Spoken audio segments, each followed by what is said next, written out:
Bom dia, pessoal.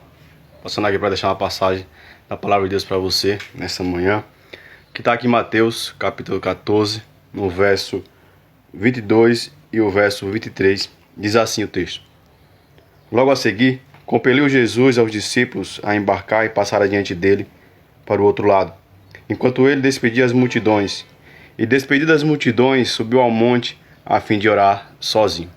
Esse texto, há todo o contexto por trás, obviamente, mas nesse texto a gente vê que Jesus, ele compele os seus discípulos, ele manda os seus discípulos embarcarem no barco e passar adiante dele para outra margem do mar da Galileia. Porque ele tinha um propósito. Jesus tinha um propósito de orar sozinho. E eu queria frisar algo muito interessante com você nessa passagem, nesta manhã.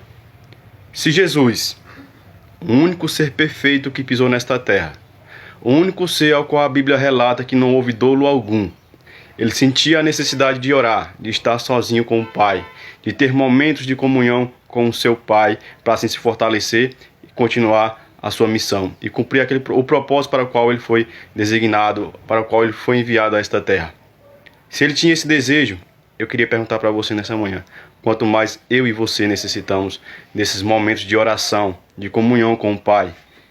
Nós que somos seres humanos pecadores, miseráveis, que carecemos da graça de Deus, como diz o apóstolo Paulo lá em Romanos, precisamos desses momentos de comunhão com Deus, momentos de qualidade, não aqueles 5 minutinhos de orações rápidas, não aquelas orações que muitas vezes nós nos ajoelhamos para orar e acabamos dormindo no meio da oração, mas um tempo de oração de qualidade, em que nós podemos falar com Deus e ouvir a Deus através da sua palavra, leitura e oração.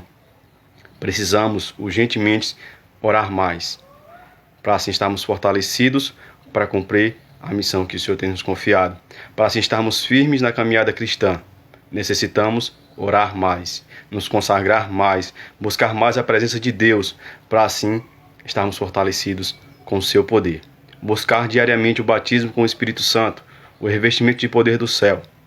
Que o Senhor lhe abençoe e lhe proteja neste dia, e que Ele possa lhe dar força para orar mais. Que muitas vezes a gente não tem força para orar. Muitas vezes a gente não se sente, como é que eu posso dizer, se sente apto a estar na presença de Deus. Somos tão falhos, tão imperfeitos, que julgamos indignos de estar na presença de Deus. E de fato somos indignos. Porém, Cristo morreu na cruz do Calvário justamente para nos dar esse direito, esse privilégio de estarmos na presença de Deus. Lá em Hebreus, eu creio que é no capítulo 10, salvo engano agora, a palavra de Deus diz que a gente deve entrar na presença de Deus com ousadia, com intrepidez, porque Cristo abriu um novo e vivo caminho pelo véu, isto é, pela sua carne. Então, vá com ousadia à presença de Deus, busque mais, ore mais, se consagre mais. Que Deus abençoe você e o seu dia, em nome de Jesus.